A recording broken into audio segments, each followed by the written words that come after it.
Senhor esteja convosco. Ele está no meio de nós.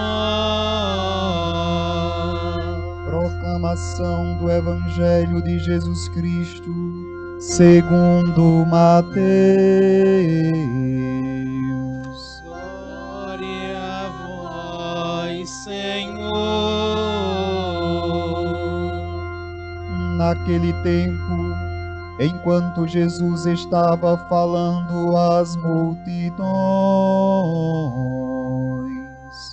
sua mãe e seus irmãos ficaram do lado de fora, procurando falar com ele. Alguém disse a Jesus: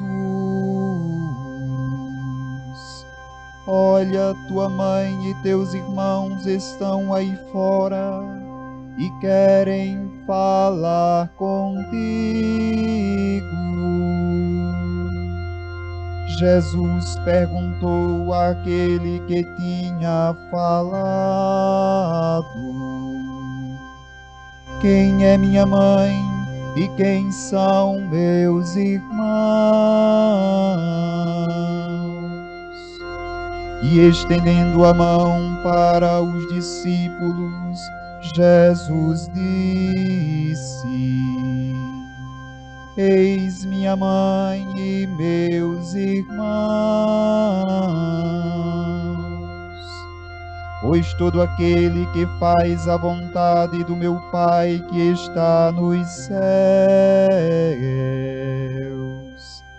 esse é meu irmão, minha irmã e minha mãe. Palavra da salvação. Glória a vós, Senhor. Oi, meus queridos irmãos e irmãs que nos acompanham nesse momento através das nossas redes sociais e também os radioouvintes que nos acompanham através das rádios que transmitem e retransmitem esta celebração eucarística de encerramento da festa de Nossa Senhora do Carmo 2020. Também a nossa saudação ao querido Padre Antoniel Alves, que tem conduzido esta paróquia e também esta festa, esse ano, como dizíamos no início, de uma maneira jamais esperada. Creio que gerações que nos antecederam, nós não sabemos, precisaríamos investigar a história, talvez não imaginassem que algum dia pudéssemos celebrar Nossa Senhora do Carmo, mais um 16 de julho, da maneira como nós estamos vendo, né? As pessoas nas suas residências, tendo que se valer, graças a Deus, dos meios de comunicação, canais no YouTube, graças a Deus que eles estão à nossa disposição para que essa festa ela não deixe de ser acompanhada.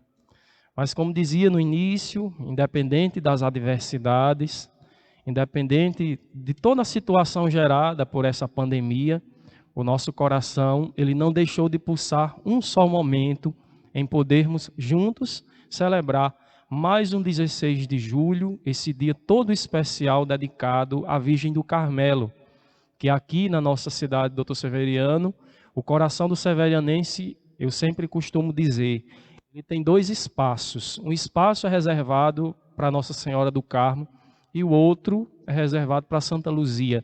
E ambos pulsam quando chegam essas épocas festivas para nós. Então chegou o 16 de julho, mesmo em meio a tristezas, às lágrimas, mesmo em meio ainda às incertezas de um tempo como esse que estamos vivendo, mas festejemos a Virgem do Carmelo. Maria, ela continuará, sempre foi e continuará sempre a ser esse sinal de esperança.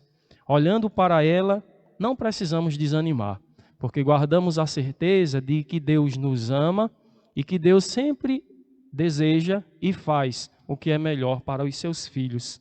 E é o que a gente vai encontrar, por exemplo, ao contemplar as leituras da liturgia desse dia, reservada toda especialmente para Nossa Senhora, que é invocada sob esse título. E lá na primeira leitura, a gente vê o profeta Zacarias, né, dizendo, na verdade, proferindo um oráculo que ele havia recebido de Deus. E a palavra do profeta, a palavra de Deus por meio do profeta é essa: rejubila-te, alegra-te, cidade de Sião, porque o Senhor veio habitar no meio de ti. Ali o profeta, ele pré-anunciava a salvação que viria por meio do seio da Virgem Maria. O cristianismo, pelo menos assim, interpretou. Já os antigos profetas, eles já anunciavam que a salvação ela viria. E olha, falar de salvação, que é um conceito que eu tenho certeza que para todos nós é bastante conhecido, né, independente das conceituações teológicas, das definições teológicas, mas quando a gente fala da salvação, que o profeta Zacarias vai nos apresentar, e essa prece tão bonita, né, que ele, na verdade, um louvor tão bonito que ele manifesta para o povo de Israel, não é nada desconhecido para nós falar de salvação. E falar de salvação não há como sem associar Nossa Senhora, não como aquela que salva, né? Maria, ela não salva, mas nós sabemos que Deus quis e desejou que ela pudesse cooperar em todo o processo salvífico, em todo o processo de salvação. Cristo, a igreja vai dizer, na sua doutrina e também a partir dos próprios escritos bíblicos, que ele é o único mediador entre Deus e os homens. Mas isso não significa dizer que ele dispensou colaboradores. E um desses cooperadores, certamente, com certeza, é Maria. Ela precisa ser citada como aquela que é um sinal de salvação, como alguém do qual Deus escolhe para poder manifestar e concretizar o seu plano salvador no meio da humanidade. Por isso que eu acho que essa palavra do profeta Zacarias deve ficar gravada no coração de cada um de nós. Nos alegremos, rejubilemos, mesmo em meio às dores, às incertezas, a tantas tristezas que não só nós vivenciamos desde mais ou menos 4 meses, quando iniciou esse período de isolamento, mas há tantas pessoas por aí que estão sofrendo, que passaram por sofrimentos tão maiores do que os nossos, mas a palavra de Deus para nós é essa: vamos nos alegrar, vamos nos rejubilar, porque Deus nos ama e porque a salvação ela é algo certo em nossa vida. Deus vai nos salvar da pandemia, obviamente, mas a salvação que Ele espera de nós também é essa adesão ao seu plano de vida e ao seu plano de salvação. E isso tudo é algo que se concretiza a partir do momento em que nós abraçamos a sua vontade.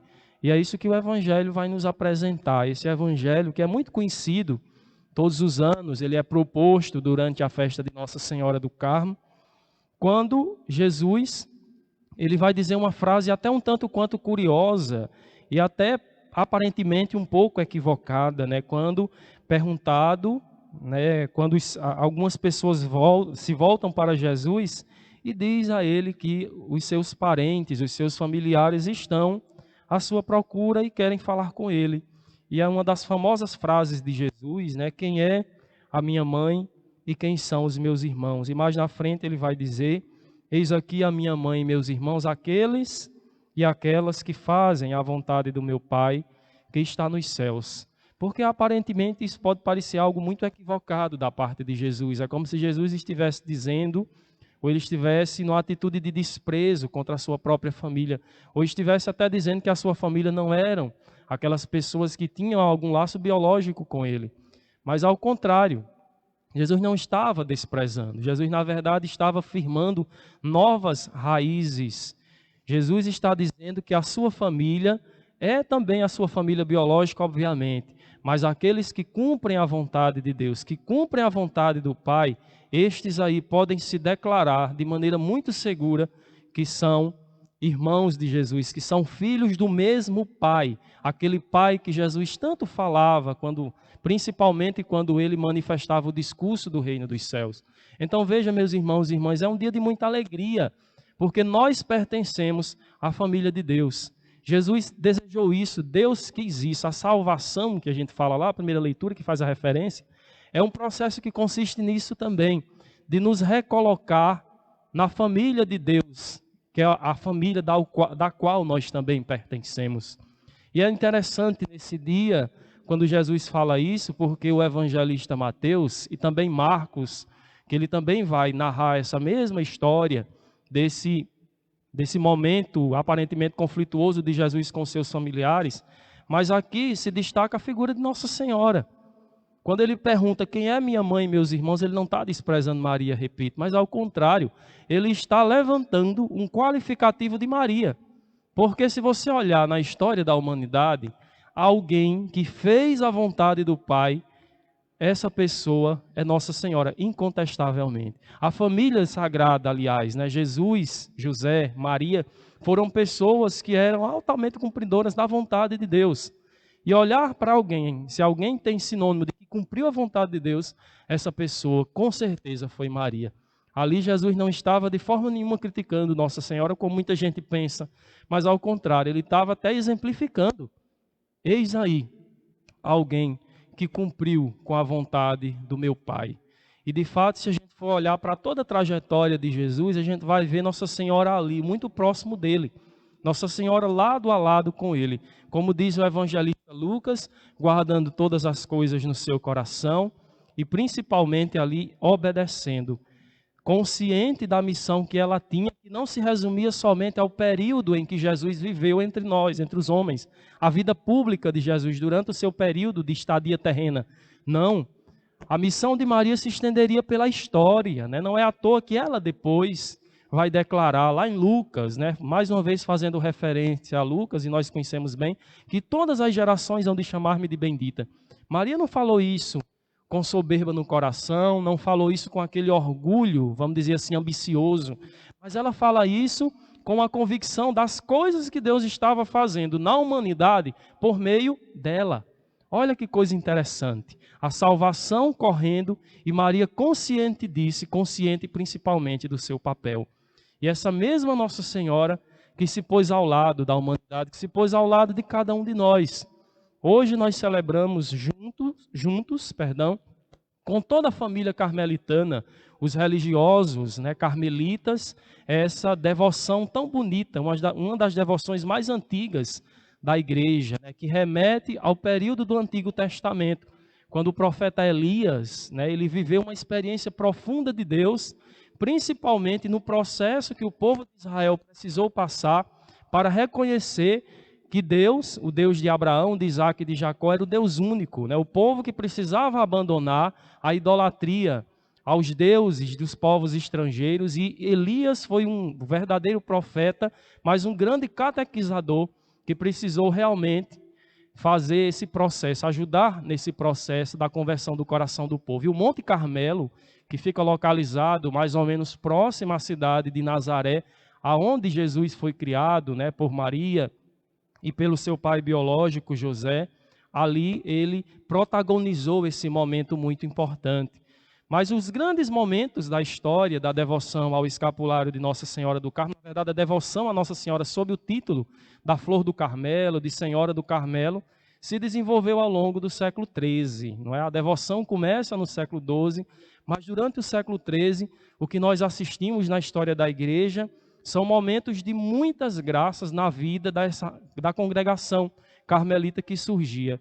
E Nossa Senhora agindo, né? Porque foram precisos mais ou menos 100 anos para que acontecessem entre a entrega do escapulário de Nossa Senhora a São Simão de Stock, né, na cidade de Cambridge, na Inglaterra, até o fim do século, mais ou menos pelo ano 1298, quando o Papa Bonifácio VIII reconhece a ordem carmelita, né, canoniza, meio que reconhece ela como oficialmente uma congregação cristã ligada à Igreja de Deus. Mas todos esses fatos que eu estou narrando, eles servem só para exemplificar a intervenção de Nossa Senhora. Um dos episódios mais bonitos que me chama a atenção, né, que logo no início da devoção, quando os eremitas eles começam a migrar para os montes, né, e dentre esses montes europeus e também do Oriente Médio, o Monte Carmelo, o povo viveu um tempo de muita instabilidade, né? Os sarracenos, que era um povo estrangeiro, começam a invadir as cidades do Oriente Médio e expulsar os cristãos de lá. E dentre eles também os eremitas do Carmelo. E conta a história que os eremitas, sendo expulsos do lugar onde eles prestavam culto a Maria, eles descem daquele lugar, mas descem louvando a Deus, glorificando a Deus, porque conta a história que Maria aparece e traz a eles a promessa de que não os abandonaria, de que eles não seriam afligidos de jeito nenhum. E de fato, eles não foram atingidos. Os carmelitas difundem a devoção a Nossa Senhora, e é uma devoção, como dizia, muito antiga e uma das mais populares da história, não é? No Brasil inteiro, principalmente, a gente conhece Nossa Senhora sob esse título. Por exemplo, ela é padroeira de uma das cidades que já foram uma das mais importantes da história do Brasil colônia, que foi a cidade do Recife. Isso não foi à toa. Graças a essa devoção que foi aí espalhada como sinal da proteção da Mãe de Deus, como sinal daquela que cumpre com a vontade de Deus, como sinal daquela que nos ensina a cumprir essa mesma vontade de Deus.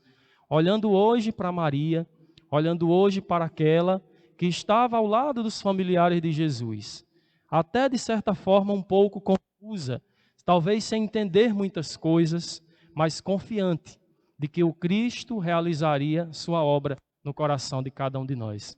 Olhando para o seu exemplo, olhando para aquela que o acompanha em todos os momentos e que se põe ao nosso lado em todos os momentos, nós rogamos sua intercessão nesse dia, para que ela possa derramar suas graças e que principalmente rogue a Deus para que essa situação que estamos vivendo ela possa passar. E principalmente que quando tudo isso passar, que fiquem lições importantes para a nossa vida, porque não é que a gente está vivendo um tempo difícil, um tempo, como dizia no início, adverso, que esse tempo não possa nos ensinar, ele precisa nos ensinar. A nossa geração é uma geração muito privilegiada, não por causa somente dessa pandemia que causou tudo isso, mas porque lá na frente nós vamos colher as respostas que nós estamos procurando hoje, que talvez ainda não tenham chegado, mas elas certamente virão. E com certeza elas nos tornará maiores. Vamos crescer em graça, vamos crescer na nossa própria humanidade, mas principalmente nesses passos que nós damos a cada dia para esse abraço com essa salvação que nos foi prometida por Deus e que se concretizou através do seio de Maria e que hoje nós podemos tê-la em nossas mãos e poder assim contar na certeza de que iremos viver essa plenitude para sempre. Louvado seja nosso Senhor Jesus Cristo. Para sempre seja louvado.